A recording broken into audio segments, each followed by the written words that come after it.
Hey, welcome back to another episode of Ghost of a Tale. So, when we left off, we only had these left. We need to find... Okay, so we need to talk to the magpie. We need to find 3 more urns, 1 more flower, 1 more squad member, and 1 more scap beetle. This is a flower that I got before. I recorded myself getting it. At least I'm pretty sure I did.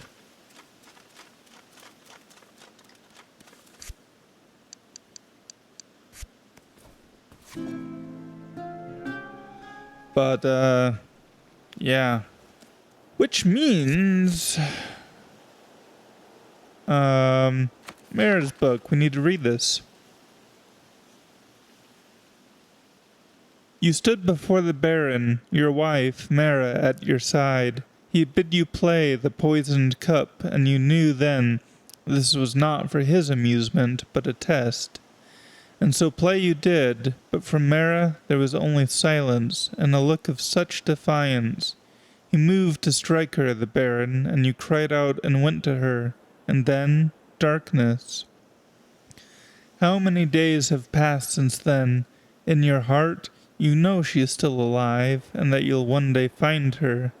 Until then, all you have are these flowers, your memories of her, and a question. Why? The last village lay 2 days past, and you sensed Master Llewellyn would not survive long enough to reach it. So you laid him in the hen-cart and hurried on, a young minstrel apprentice all but alone, in a kingdom you'd known only in song until then. On you went towards the hills, down rutted lanes, through fords, onwards, until the way grew steep and slippery with moss and rain. And there, beyond the ridge, among fields and flowers, was a village hamel, an island in a golden sea. They took you in, a widow with knowledge of such things prepared an infusion of elderwort to help break your master's fever. You offered what little money you had in return, but the mice folk of Hamel would not accept it. But they welcomed your help in the fields, for too many bucks had left the village for the copper mine to the west. After sunset, they'd bid you play, and you'd sing of distant places they'd scarcely heard of and would never see. And then, one night, a young doe joined the crowd, the pups all but pushing her into the circle, teasing her until shyly she began to dance. Strange, in all the weeks there you'd not noticed her. You played for her, as fast as she could dance, and she danced for you, fast as you could play, both enchanted by the spirit of the lay, the fire's embers bright, and her brighter still. At last, Master Llewellyn woke up from his fever, too weak to stand or even speak. Each morning you'd sit beside his bed and play for him a lay of healing. On the 7th day he mouthed your name and weakly beckoned you near. You leaned close and he spoke in barely a whisper. Your lute, he muttered, it's out of tune. In waves the wind rolled through the field below to break against the farmhouse walls in bursts of amber. And above, there she was, laughing, cheeks stuffed to bursting with great handfuls of seeds, taking more and scattering them to the ground, to you, her love, Mara, in the dying light of the harvest sun, Mara, whose name means sunflower. Harvest's end. For the first time in an age, Master Llewellyn sang, his voice bright and clear, and you knew then the time had come to travel south with the winter at your tail, to leave the valley, the village, and Mara. Mara, you longed for her to join you on the road, but you knew it was impossible, for her brothers were too young to work the fields, and her father was too frail. She was duty-bound to them, as you were to your master. Your mentor or Mara, to choose between them was unthinkable. Tomorrow will be the day, you told yourself, as you'd done yesterday, and the day before. You slept in fits and starts, rising before dawn, no closer to a decision. Master Llewellyn's room was empty, blankets neatly folded at the foot of the bed. On the table was a lute, his lute, made by his master from driftwood gathered on the shore of Lake Philea, and a note, "This life is your song." Had it really been 3 whole years since Master Llewellyn left? You'd worked hard and learned so much since then. How to read the land, the winds, and the changing seasons, learning the uses for each crop, for food, for dyes and fabrics. And then to you and Mara came a child, just one, rare from mice, and so thought of as a blessing. You named him Bryn, the mouse word for seed. The minstrel's life seemed so distant then, and you were happy. Mara's brothers came of age and left to seek their fortune in the mines. Her father passed away not long after, but there was little time to mourn. While Mara nursed Bryn, you worked the land alone, and your lute lay untuned and unplayed in the attic. Yet still some nights you dreamed of music and the freedom of the open road. News reached the village that the rat guard had seized the mine, demanding longer shifts, sinking new shafts and digging deep, too deep, into caverns light was never meant to reach. The wind changed, blowing from the west through the mine, and with it, carried on gossamer sails, near invisible to the eye, came the spiders, hatchlings, drifting down into Hamel's fields, burrowing unseen into the earth. The spider was already dead when you reached the high meadow, Mara's hatchet sticking from its eye. Bryn was crying, more startled by his mother's scream than by the spider's bite. He was deathly quiet now, laid over your shoulder as you hurried through the snow, Mara close behind. Ahead, barely visible through the squall, you could just make out the turn road checkpoint. Just beyond lay the torches of the mine, and the healer who might save your child. The 2 sentries held you at the checkpoint for what seemed like an age, uncertain what to do, while they waited for their sergeant to return. He cursed them both for their stupidity, the sergeant, and with your son cradled beneath his cape, he saddled his mount and rode hell for leather for the mine. But Bryn died there on the turn road. Spring came, but no flowers grew. In the fields the crop failed, the blooms, like Bryn's grave, smothered beneath the spider's webs.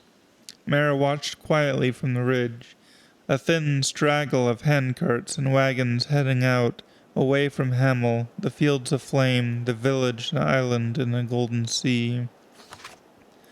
Every night a new place, a sea of strangers' faces in the dark, a different bed. Curious how easily you returned to it, a way of life you'd almost forgotten, a minstrel's life. But you had the road beneath your feet, your lute across your back, and Mara on your arm.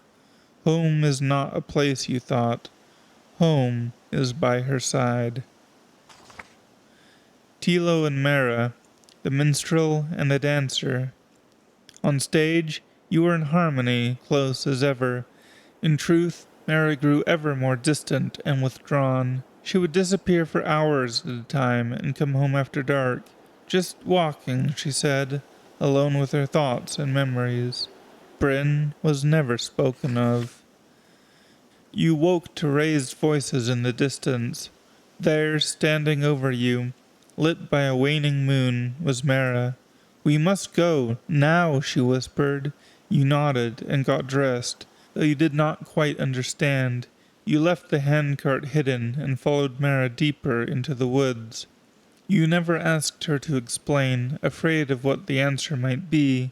And then, quite suddenly, not so long ago, you were summoned to the manor house to play before the Baron. I need to go talk to the magpie. I think this is the first time I've ever been into a location and the elevator not been there. Okay, so we're gonna head down to the catacombs because last place I saw the magpie was in that center room.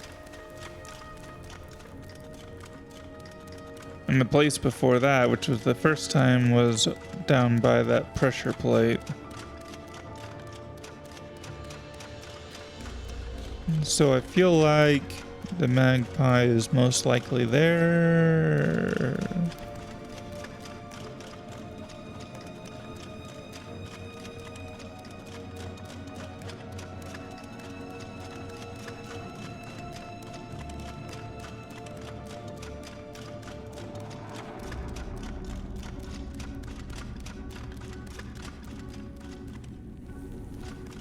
Okay, I just made a giant freaking circle. Okay, let's...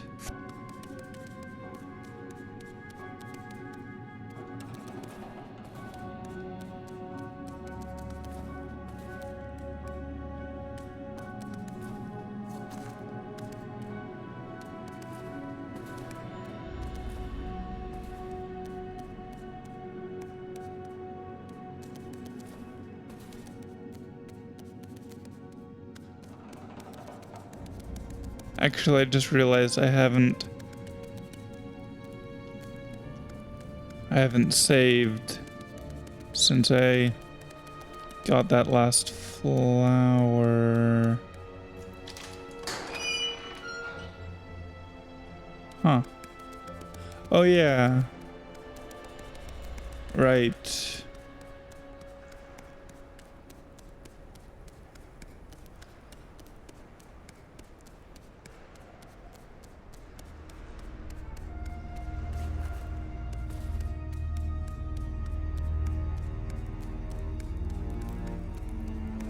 Okay, I need to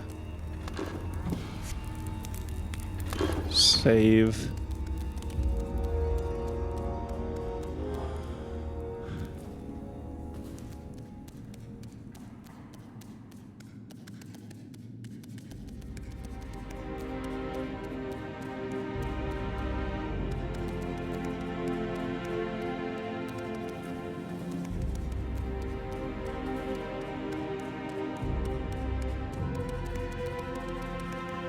Okay.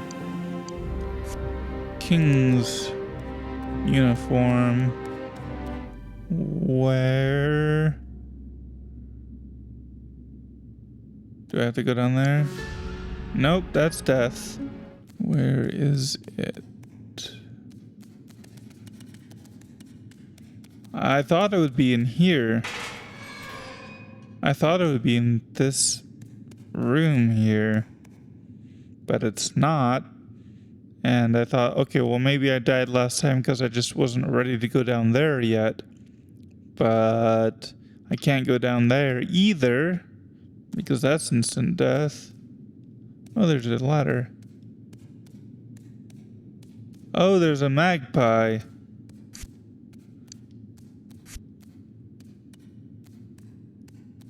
Can't change clothes while you're near someone.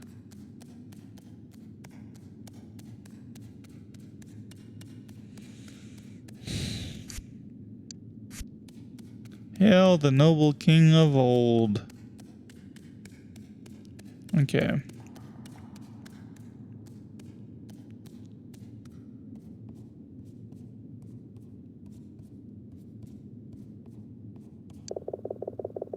Magpie, who is this that approaches in the dark? Magpie, I must speak with you.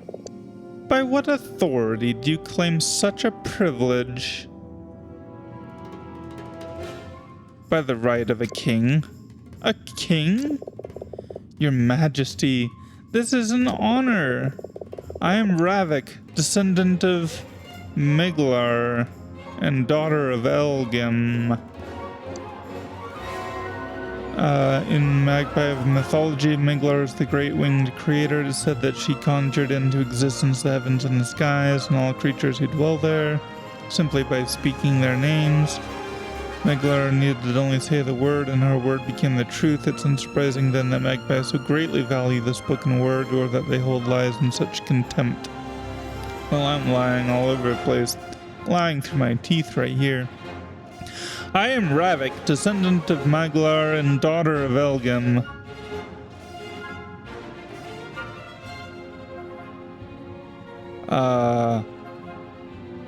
I am King Suk.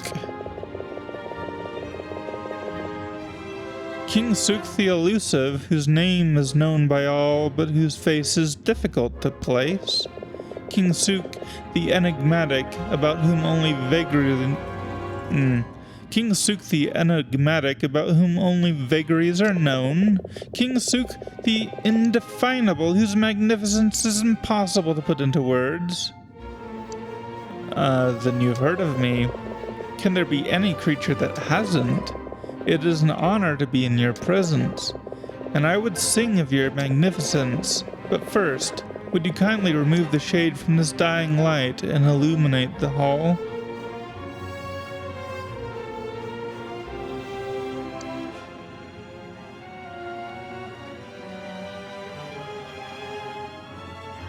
Give me the answers I seek, and I will help you in return. Forgive me, your majesty, but it's so dark, and I can scarcely see my codex feathers. All birds,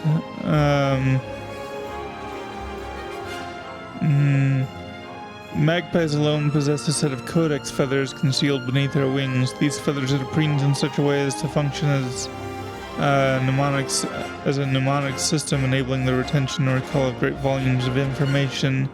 Each magpie must take great care to maintain the codex, for it contains the knowledge of their forebears and the history of all things.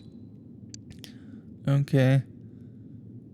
Who am I to refuse a magpie's request? Sire, you are gracious indeed.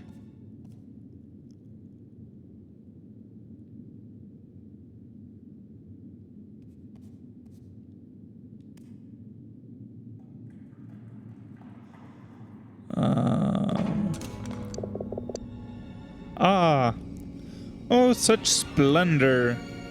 I trust the light is to your satisfaction, wise magpie. Oh, most illuminating, your highness. How fortunate am I to gaze at last upon your majesty. Tell me, are those diamonds or sapphires in your crown? I don't know, a little bit of both. And those buttons on your tunic, are they silver or white gold? White gold, of course.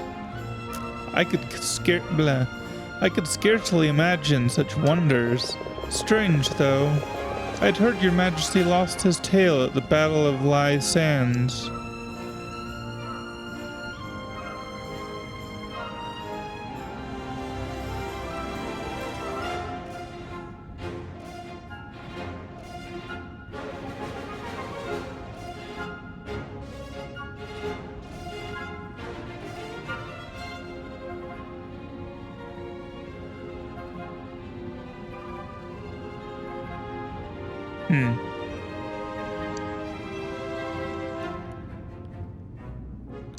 Oh, aye, this is a false tale.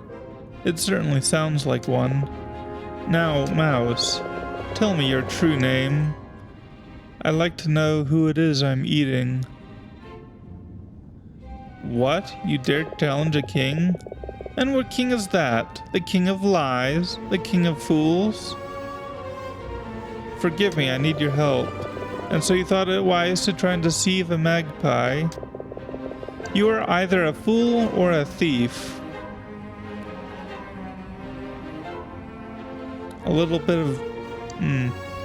Perhaps I am a fool. There's no perhaps about it.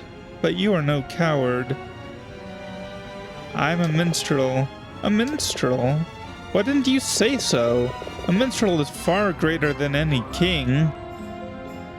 Are you kidding?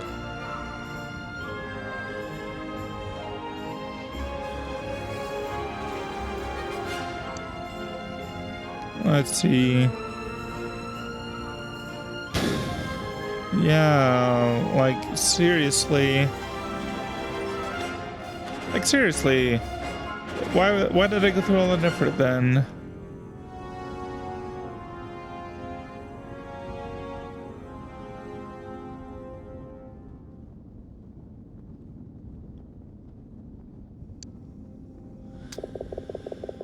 Sing something, a song I've not heard before, something of historical value, and perhaps I'll let you live. Well, maybe I'll do the Orphan Prince. Definitely haven't heard that one.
This Orphan Prince, what else do you know of him?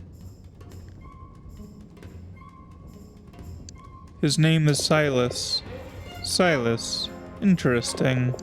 Tell me more. He was raised by mice. Mice?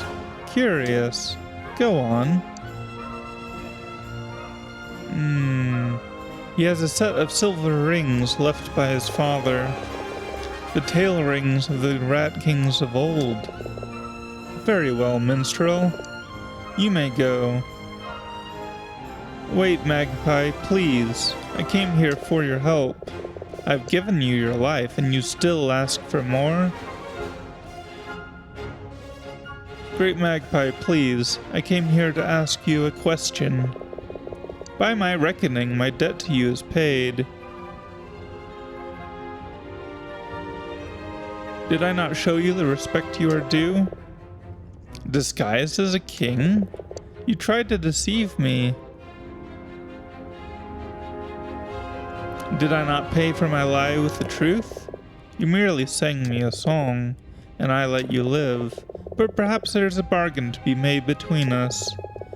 I came to this place only once before, as a fledgling, but the tunnels seem to have grown narrower in the years since. How wise are you really?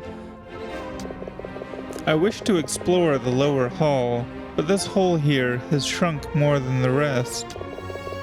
Perhaps you can go in my stead. So, what is it you hope to find in the lower hall? I recall seeing a tapestry adorned with magpies and a great battle. I want you to bring it to me. I wish to see it again with my own eyes. Very well. Ride the dying light down into the lower hall. Bring back with you the tapestry of the magpie. I'll do as you ask.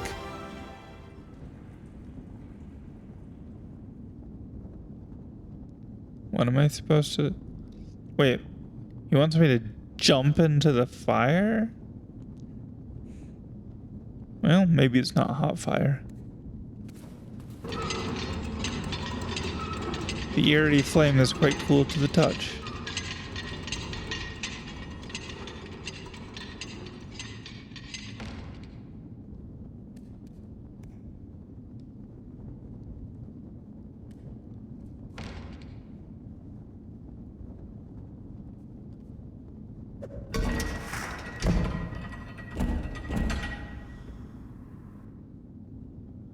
Huh.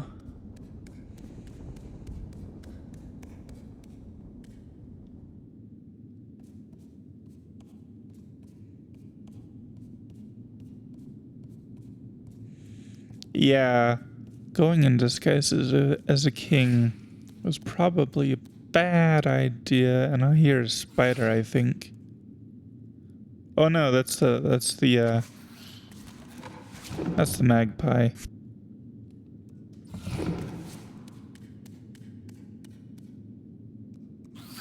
Maybe. Oh no, that's the spider. Alright, this should be doable.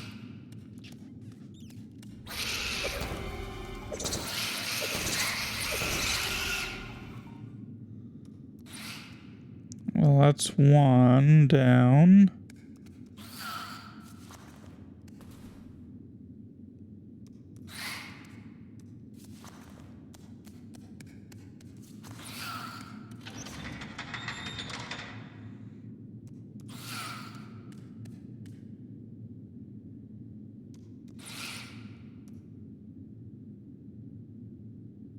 Oh, I have a trap.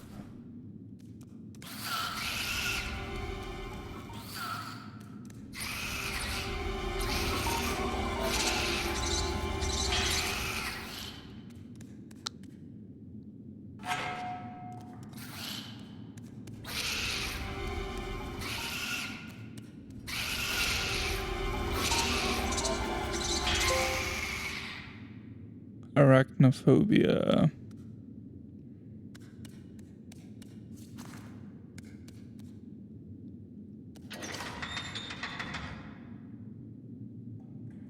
Okay.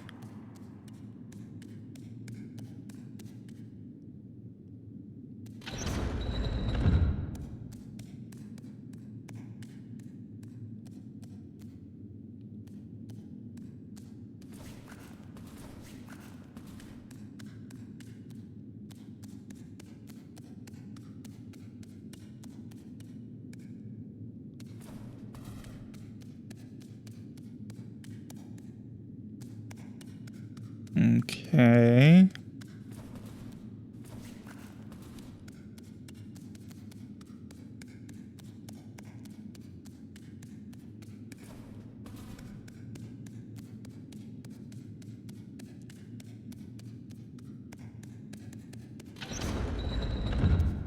Let's just open all these doors.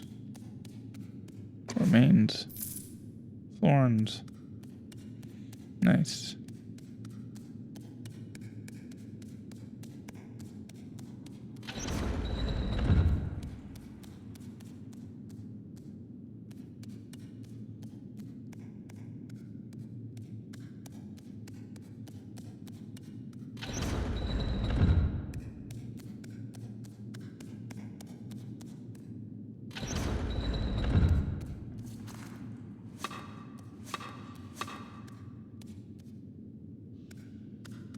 Oh wow, they really just give you so much. They give you more than you'd ever need, honestly. As far as like weapons go.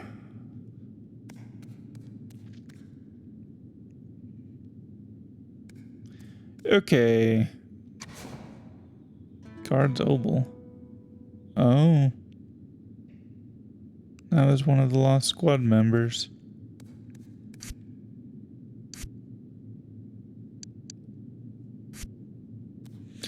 Okay, well... Huh.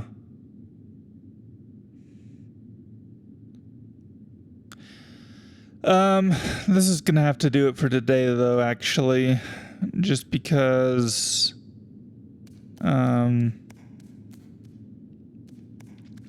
Yeah, we're out of time. But, next time, we will try to figure out what the heck is going on with this. Oh, you know what? You know what? Hey, look. There's banners up top. See?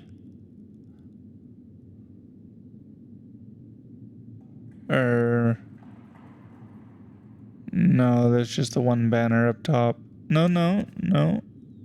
There's one, two. There's just two.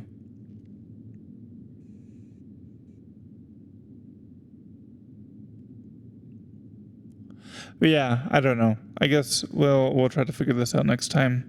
Anyway, until next time, see ya and bye.